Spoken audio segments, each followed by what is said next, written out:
Hey guys, Dr. Derry here, owner of Revision Health Services, and I find myself always recommending stretches and mobility and strengthening for people with lower back pain. I treat this all day long, and it's exactly what I do. But I guess the context matters a little bit in that I wanted to put together today of kind of what it looks like to run through a little bit of a lower back warm up and strengthening. So 6 ways or 6 exercises you can use to strengthen and making your back feel better right now, and kind of really what a lower back slash strengthening workout looks like that's safe, effective, and you can do in your home. And so if you want to know and you want to find out what it actually looks like and go over some nuances and how to do it and what it should feel like, hang with me and I'll see you in about 2 to 3 seconds. All right, guys, so we're about to do our little workout for our low back, 6 stretches slash exercises you can do for your lower back pain to give us some strength, but yet make it feel pretty good along the way. Exercising is safe, stretching is safe, but it's about listening to your body. And so I just got done sitting for a little while. My back is a little stiff. So we want to start off by warming up our back, getting it ready to move. And then we're going to give it some love with the strengthening. And so never work past the point where you feel uncomfortable. Never work into you're always going to work into the discomfort, right? So I always flirt with this little line of, we're flirting with the discomfort, but then we come back off of it. And so the way you know that you're doing the right thing is that if you have a little bit of discomfort, but it subsides quickly, that's a good thing. You never really want it to linger around. That's a judgment of tissue irritability. And so when people are like, oh, stretching makes me worse or strengthening makes me worse, it's because they've went too far. And so I'm going to stop talking and let's get into the mobility work. And so we want to warm up. And so I'm going to go over knees to chest. I'm going to go over lumbar rotations and what I like to call open book or windmills. And so I'm going to do them on the table, but you can do them on your floor. And I'm going to talk as I go. So just try to listen, follow along, and I'm going to do the actual reps too. And so just go ahead and lay on the ground, press pause, and let's get after it. So most people are familiar with the lumbar rotation. It's a great way to exercise and really loosen up your back and get it ready to move. When people are like, oh, Michael, my back hurts, this is one of my go-to stuff. And so you're going to have your feet just in line with your buttock and your knees. You just want this nice straight line here, and you're just going to rock side to side. Big question I get here is how far? And you really just want gravity to take you as far as your body's willing to go. My lower back comes off the table here a little bit, but when I rotate to the left, I feel it on the right. And when I rotate to the right, I feel it on the left. And it's a nice, gentle stretch. I'm going to do about 20 or so here just to loosen things up, about a 1 to 2 second hold. And ideally, you want to try to get like one breath out when you come here. Just really enjoy that good stretch. I think we're at 7 or so. We've got a few more ahead of us. And what I feel is just my lower back loosening up. It's coming off the ground, just let gravity take you. This is where I close my eyes a little bit and just enjoy the stretch. We're about halfway there. And at about this halfway point, I really start to listen to my abdominals a little bit and try to engage my core as I'm rotating. Your core is built to rotate your body. And so let's try to engage that core a little bit as we're rotating here, just to tell our body, hey, we're about to do some work. So this little workout shouldn't take longer than 7 minutes or so here. So let's try to keep it underneath that time. Oh, it feels good. I don't know what number I'm at. As a physical therapist, I'm terrible at counting. Most people know. Better keep track yourself because your therapist is going to have you do some more. And this is mobility, right? So if you did 10, that's fine. If you did 40, that's fine. These are things that you could do for a long time because they're not really engaging a lot of musculature. Then we're going to go to knees to chest. And so just as it sounds, we're going to try to bring our knees towards our chest. So you can grab behind your knees, or you can grab on top of your knees. And again, about a 1 second pull. I don't go down all the way as I rest. You can if you'd like, but I always come up and I give myself a pull, and I just feel this in my lower back. For me, it feels better for my hips if I come out a little bit and give it a pull versus straight on.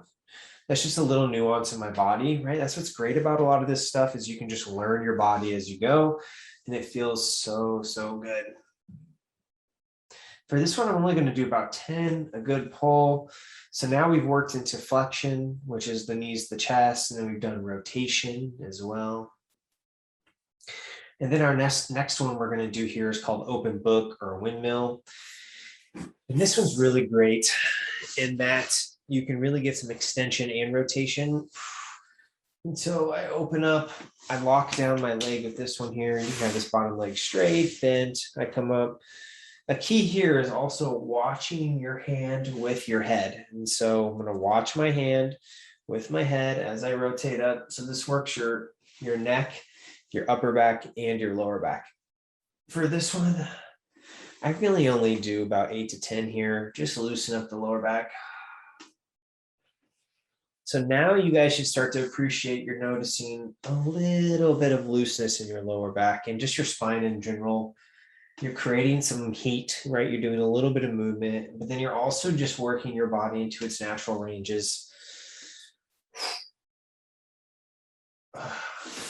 That nice breath out at the end is super awesome because it allows your lungs to shrink a little bit and get you a little bit more into your rotation.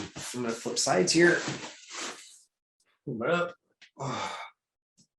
Some of you may be lucky enough to experience a little crackle-wackle, that I like to call at the end here, right? So if you've been stiff or you have been moving for a bit and you go to loosen up your back, you're going to sometimes get a little pop, and that pop is amazing. Enjoy it. Now, if you have any neck discomfort, just put a pillow here, right? And so you just want your spine nice in alignment. About 3 more here. If you're following along, you don't have to go at my speed, go at the speed that matches your body, right? A lot of people exploring this stuff because you're having some stiffness and some achiness. And like I said, don't blow past your discomfort. Flirt with it, but don't blow past it. So the little changes I noticed after doing that is I can tell that I've moved my back a little less stiff, a little more mobile, and my body's telling me, ooh, I'm ready to move. And so now that you've gained a little bit of range and you've put some of that fluid into your joints and just enjoying that lotion from the motion, right? Motion is lotion. Now we're going to follow up with a little bit of strengthening. So here we go. Okay, so strengthening isn't necessarily everybody's favorite thing to do, but that's the key, right? So some people do stretching and they're like, my back still hurts. Some people are like, oh, I am strengthening my back. I'm doing crunches or strengthening their core, whatever they think they should be doing. But when you combine the two, that's when you encourage your body to gain some range, but then you earn that range by doing the strengthening and you get to keep it as well. And so let's go through some strengthening. When I'm running through my head of like 3 really good strengthening exercises that are efficient and get the job done and don't require a ton of time and you can do it in your home, I got to start off with the squat. And so I'm going to turn to the side here so you can kind of see my squat. I'm going to run through some reps here and I'm just going to talk to you as I'm going. And so some people are really like, oh, I don't want my knees to go over my toes. You know, that's kind of where we sat before with some of this. It's been shown that maybe, you know, it's okay. You know, our body's made to do this when we squat a gazillion times in the day, like I do right now, picking up after my little kid. It's okay, right? Your body's meant to do it. And so we're going to encourage that little bit of work. And you're going to feel your glutes as well as your quads. Your depth really doesn't matter. If you know, Michael, I'm having a little bit of discomfort, I'm going to not go as far, but I'm still going to do it. Really, that's what makes a difference. We're risk aware, but not risk avoid, right? So we're not going to avoid things. We're just going to be aware and listen to our body. I'll go to the front here. What you do with your hands, I don't care if you want to have them up front, if you want to have them here. I like to keep them at my chest. Side view here. Don't look down, right? You're just going to go from here. I think I've done about 10. And so I'm going to rest a second here. Then I'm going to get back after it. My second set here, I spread my feet a little bit more. How wide should you have your feet? Well, everybody's hips are built a little bit differently. You know, you don't want to have like any hip pinchiness. So you're going to dive through those squats. Whew. Feels good. I can definitely tell I've been sitting way too long. I'm guilty. And I love the squat. Now I feel good, right? We worked into that range of motion and we're doing some strengthening.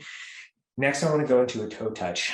And so some people call this an RDL. Some people call this single leg squat or a tipping bird. You know, I want to just focus on reaching down towards the ground. Now you can't see my toe, but it's pointed ahead. I'm reaching with my right hand towards my left toe and that right leg is coming back. Now it is a little bit of balance, so take a break if you need to. but I'm gonna do about 10 on each side. Why 10? It's an easy digit. Should I do more? Yes, absolutely. That 12 to 15 tends to be a really good place to be. But for the sake of the video, and my form sometimes isn't ideal, I'm going to do 10. See, I lose my balance too, right? So right foot down, left foot goes in the air. So you're going to feel that your hamstring and buttock is really working here. What I'm not doing is I'm not doing this. See my back? Gross. Not that your back can't do that. It's made to do that. But your intent is to feel it here. So if you keep your back straight, you're going to feel it there quicker. So why not work more efficiently, effectively? Now, if you need to stop and rest each time, it's fine. You can see my breath is starting to be a little more labored. My heart rate's increasing, as it should with exercise. This is a great way to strengthen your lower back. If you really want to feel your back work, put your hand here, stand still, then do the exercise, and you're going to feel your back muscles. It's going to feel like you have tiny little loaves of bread on your back. And that's perfect. So work with me here. All right, we're going to switch sides. We got 10 more on each side. Ooh, got a little ahead of myself here. Nice and slow and controlled. I'm going to slow it down and show you perfect form here. Bingo. Good. Good.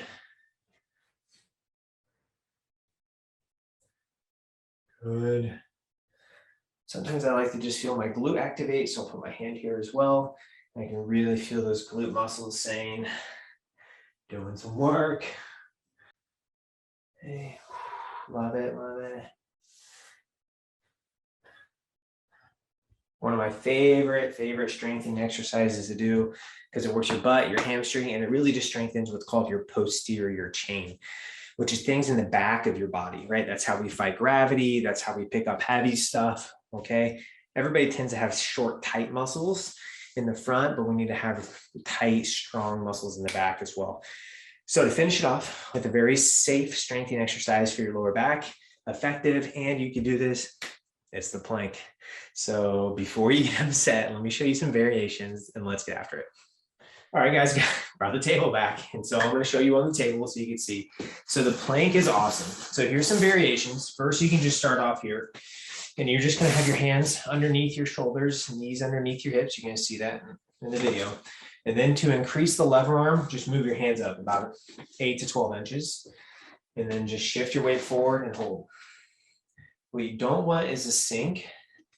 Okay, you want to find that position where you can feel your core activate. I like to start off with 10-second holds. Now, if this is easy, from a scale from 1 to 10, if you're sitting at like a 3 in effort, you need to bump it up.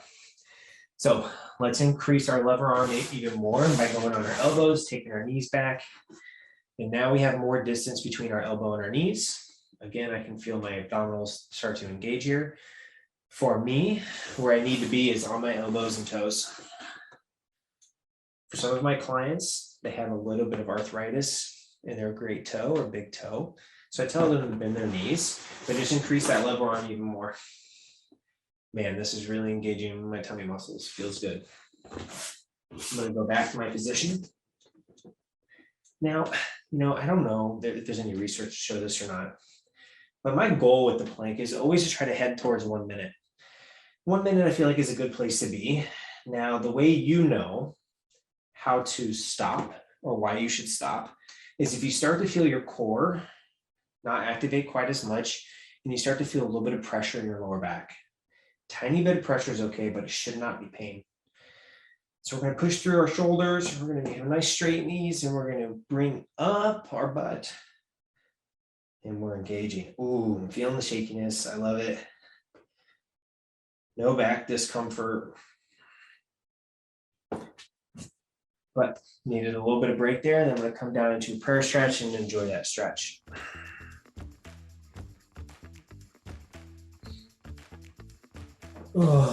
So just do about a total of 1 to 2 minutes of work. So if you need to take a break to get that 60 to 120 seconds, take it. But then now we just finished a little bit of a workout, right? So you can tell your legs should be warm, you should feel loose, and you should feel ready to take on your day. And now you've got a little bit, or a good place to start for you to do some strengthening for your lower back. Remember, don't blow past your discomfort. Listen to your body. If you're not clear to exercise, then don't exercise, right? And so, but exercising, strengthening, mobility is the key for treating the lower back and progressively loading it. So as you get stronger, do more squats, do your planks longer, add weight with the RDL or the toe touch. Lots of ways to vary it up. If you have any questions, comments, concerns, put it in the comment, right? Variation is important, but I hope you enjoyed the video and now you're one step closer to a stronger, more resilient back.